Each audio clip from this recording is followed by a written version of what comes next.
So I'm Sue Mizon, and I'm the retired volunteer gardening teacher and brown owl here at Maindee Primary School in Newport. I've been here as a gardening teacher now. This is my 5th year. When I first started to volunteer, I just worked with one class, and I came to work an afternoon a week. And by the time late spring arrived, it was clear that there was far too much to do in an afternoon a week, so I came in for a day a week. And then there were other members of staff who wanted me to work with their classes as well. So it stretched to a day and a half a week. And I'm working now with an amazing teacher called Sarah Debenhams, who's trying to make sure that gardening happens across the school. 2 years ago, my granddaughter wanted to start Brownies, and the only way that she could get a place in Brownies was if an adult volunteered with her, so I volunteered. And when she enjoyed Brownies so much, I knew it was something that I wanted to bring here to these girls as well. And so the school has been amazingly supportive, and they let us have the space free of charge. And we set up Brownies a year ago. So we just finished our very first year of Brownies, and we now have a guide unit as well, because 10 of our Brownies have now reached guide age. So we've got Brownies and guides. But I just love this school. I love its focus on family. They describe themselves and they talk to the children all the time about the fact that they belong to the Maindee family. We are part of the Maindee family. And I so want to support what they do, because it chimes with everything I believe about how children should be educated, how schools should support families and communities. And they do it wholeheartedly with complete conviction and the most amazing patience, tolerance, perseverance, effort, energy to support the children and families in this place. You can't not want to volunteer and help. There are a number of pupils in this school in food poverty. There are a number of children, because of that, who don't have a healthy diet. So helping children to understand how to grow food so that they have a healthy diet and so that they can grow food at a reasonable cost for themselves is really important. So while we're growing, they are exploring nature and discovering nature all the time. When we start with the year 3s in September, the first time I take them out into the garden and they put their hands into the soil, somebody will find a worm and they all scream. And gradually we stop the screaming and we realise that we mustn't upset the worms, and they start to learn about why the worms are so important. And after a few weeks, somebody will pick up a worm with a trowel and move it to the side. And by the end of the year, children who see a worm will stop everyone else from working and say, "Oh, there's a worm, take care."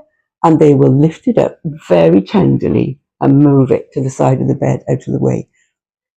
And that love and respect for nature is absolutely vital in the world that we're living in today, when these children, most of them don't have gardens. They don't have ready access to the natural world.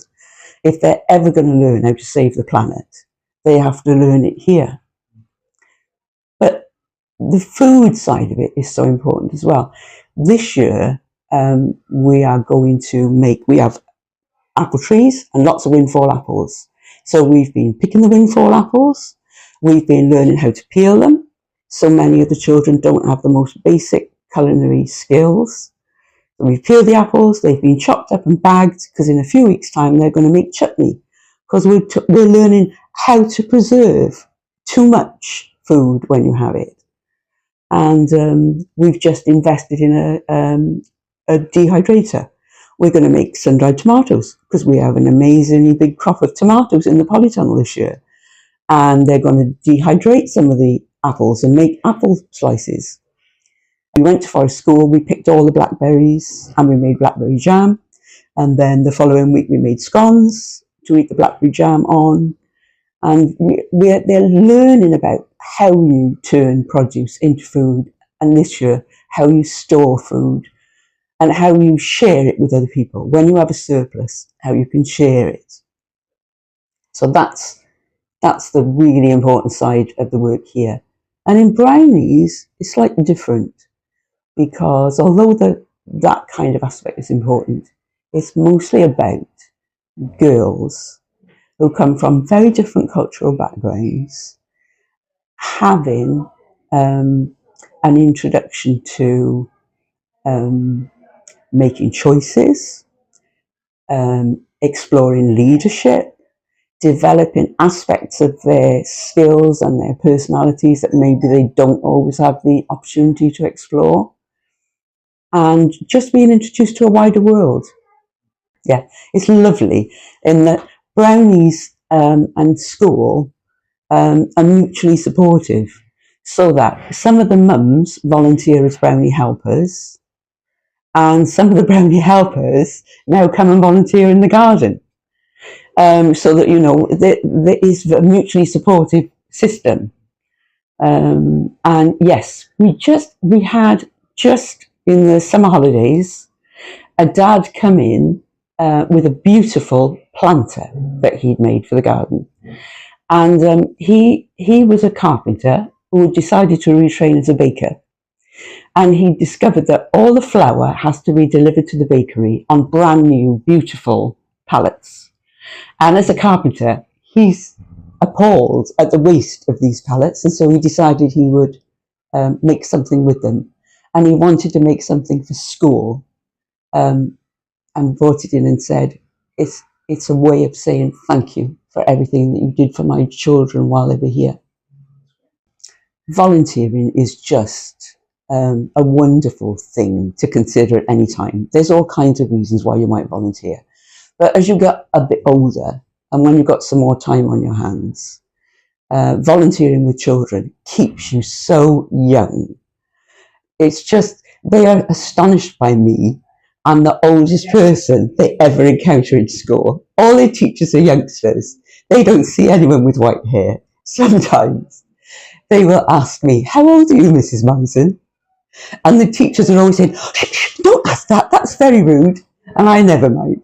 And I say, "How old do you think I am?" And somebody will say, "I think you're about 27. I say, "Well, that's really nice." And somebody else will say, "I think you're about 92. Because children have got no concept of age. It's just a joy to be with them. And it's a joy. We've just done pond dipping this morning.